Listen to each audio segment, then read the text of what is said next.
Halo Sobat Modif dimanapun kalian berada. Gimana nih kabarnya? Semoga saya selalu ya. Dan buat yang masih menabung buat beli mobil impiannya, saya doakan semoga segera tercapai ya. Gak perlu berlama-lama, langsung aja di video kali ini saya akan membahas 5 kelebihan dan kekurangan dari New Suzuki Ignis 2023. Tapi seperti biasa nih, buat yang belum bisa dulu channel Hobi Modifikasi biar Sobat Modif nggak ketinggalan video-video terbaru dari saya. Kalau udah, saya ucapkan terima kasih dan mari kita lanjutkan pembahasan kali ini.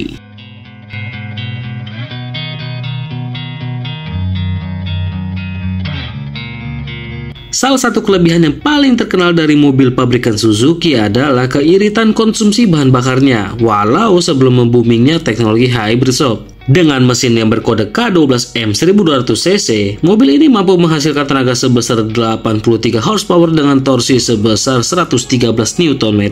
Memang di atas kertas, tenaga Ignis ini nggak terlalu besar sob, tapi dari hasil pengetesan saya, si Ignis ini mampu menuntaskan tes akselerasi dari 0 ke 100 km per jam dalam waktu 13,5 detik. Dengan tenaga yang hanya segitu aja, ternyata Ignis mampu menghasilkan konsumsi bahan bakar yang menarik banget nih.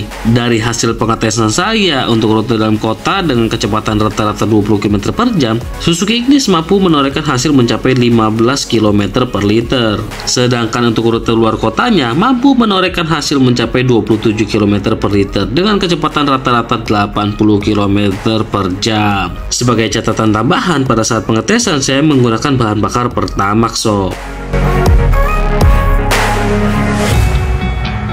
Gak kayak si mobil kecil yang di SUV kan itu, di Suzuki Ignis ini di keempat jendelanya sudah menggunakan power window. Bahkan untuk spionnya pun sudah bisa retract secara elektrik. Memang ini bukan suatu kelebihan yang bisa dibanggakan, tapi mengingat ada salah satu mobil Suzuki yang masih menggunakan cara jadul untuk menurunkan jendelanya, saya rasa Suzuki New Ignis ini bisa menjadi salah satu pertimbangan nih. Apalagi mobil yang saya maksud itu mesinnya cuma 1000 cc, dimensinya kecil dan harganya mencapai 178 jutaan. Kayaknya mendingan nambah dikit ya buat dapetin Ignis sob. Gimana nih menurut Sobat Modif? Kelebihan berikutnya ini juga termasuk salah satu kelebihan yang minor, tapi perlu diingat nih, salah satu mobil dari brand Hartegak baru menggunakan keyless entry di Improven 2023 ini. Padahal dari segi harga, mobil dari brand Hartegak ini selalu di atas Suzuki Ignis walau beda segmen. Jadi menurut saya dengan hadirnya keyless entry ini membuat mobil ini terkesan lebih worth it. Apalagi untuk build quality pun, Suzuki Ignis ini terasa lebih kokoh dan lebih baik daripada mobil-mobil dengan rentang harga yang sama sob. Improvement Suzuki terhadap Ignis di tahun 2023 ini menurut saya cukup menarik nih. Dengan harga yang mencapai 222 jutaan, di Suzuki New Ignis 2023 ini udah mendapatkan Electronic Stability Control dan Hill Start Assist. Walau bukan sebuah tambahan fitur yang gimana-gimana, namun dengan adanya Electronic Stability Control dan Hill Start Assist tentu akan sangat membantu pada saat bermanuver maupun pada saat Sobat Modif mengalami kemacetan di tanjakan. Apalagi ditambah dengan transmisi AGS-nya yang cukup responsif di tarikan bawah, membuat mobil ini cukup gampang melibas tanjakan-tanjakan sampai dengan ke tanjakan yang lumayan curam. Untuk sebuah mobil seharga 222 jutaan, menurut saya pengaturan AC di Suzuki New Ignis 2023 ini udah termasuk cukup lengkap. Mulai dari auto climate control, pengatur arah semburan, defogger depan dan belakang, ditambah sudah full digital dengan tombol pengaturan yang mengesankan futuristis. Ya, walau tampilan mobil ini nggak sefuturistis itu sih, mengingat mobil ini masih mengambil desain yang sangat disukai oleh masyarakat India. Tapi minimal nggak kayak mobil LCGC yang katanya city car itu sob. Soalnya di mobil itu, harganya udah di atas harga Suzuki Ignis, tapi untuk pengaturan arah semburan AC aja nggak ada. Apalagi defogger kaca belakang, jangan harap deh.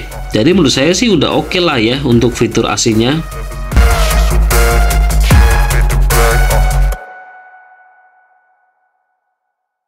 Sayangnya Suzuki masih menggunakan transmisi AGS yang menurut saya kurang begitu nyaman. Walau katanya canggih, namun di beberapa kesempatan saya mendapatkan kendala berupa perpindahan gigi yang terasa kasar seperti menyentak alias kurang mulus sob. Bahkan terkadang tenaganya pun terasa ngempos pada saat perpindahan gigi. Menurut beberapa sumber, salah satu cara mengatasi kekurangan ini adalah dengan melepas gas terlebih dahulu ketika ingin memindahkan gigi secara manual.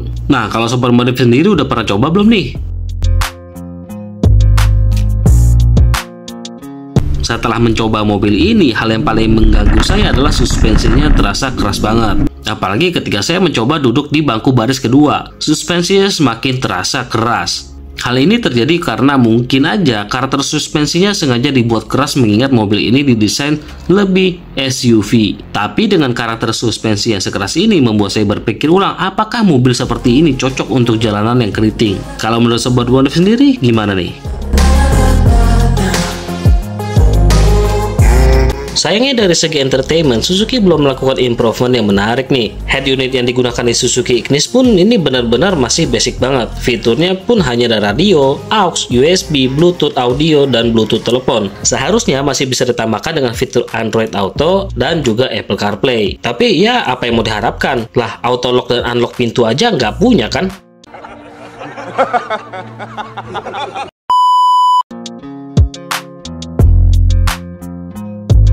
Ya, salah satu kekurangan yang cukup sering terjadi di produk-produk keluaran Suzuki adalah desainnya yang agak beda, baik itu motor maupun mobil. Ya, kita nggak bisa menyalahkan Suzuki juga sih, sebab kiblat desain dari produk-produk Suzuki ya ke India-Indiaan sob. Apalagi Suzuki Ignis ini full CBU dari India. Saya pribadi sih kurang suka dengan desainnya. Kalau sobat modif sendiri gimana nih? Suka nggak dengan desain ke India-Indiaan seperti Ignis ini? Kekurangan yang satu ini termasuk cukup minor, tapi bagi sebagian orang termasuk saya sendiri, setir yang terlalu ringan ini terasa cukup mengganggu sob. Apalagi ketika saya melewati jalanan yang keriting, feedbacknya tuh terasa ampas banget. Sama sekali nggak terasa karakter jalan yang dilewati. Hal ini bisa menjadi kelebihan bagi sebagian orang karena akan sangat membantu. Tapi juga bisa menjadi kekurangan karena feedback setirnya yang kosong. Kalau sobat modif sendiri lebih suka setir yang berbobot atau terlalu enteng nih? Nah, itulah 5 kelebihan dan kekurangan dari Suzuki New Ignis 2023. Sebenarnya mobil ini udah cukup oke untuk segi fiturnya. Ya, nggak seburuk tampangnya lah ya. Tapi emang untuk urusan tampang mobil ini sayangnya masih susah banget nih buat diterima oleh kebanyakan orang. Kalau sobat modif sendiri termasuk orang yang mementingkan desain tampilan mobil atau mendingan fungsinya aja nih? Coba deh tulis pendapat sobat di kolom komentar. Oke deh, sekian dulu untuk video kali ini. Like kalau suka dengan video ini, jangan lupa subscribe channel Hobi Modifikasi biar sobat modif nggak ketinggalan video-video terbaru dari saya. Sampai jumpa di video berikutnya dan terima kasih.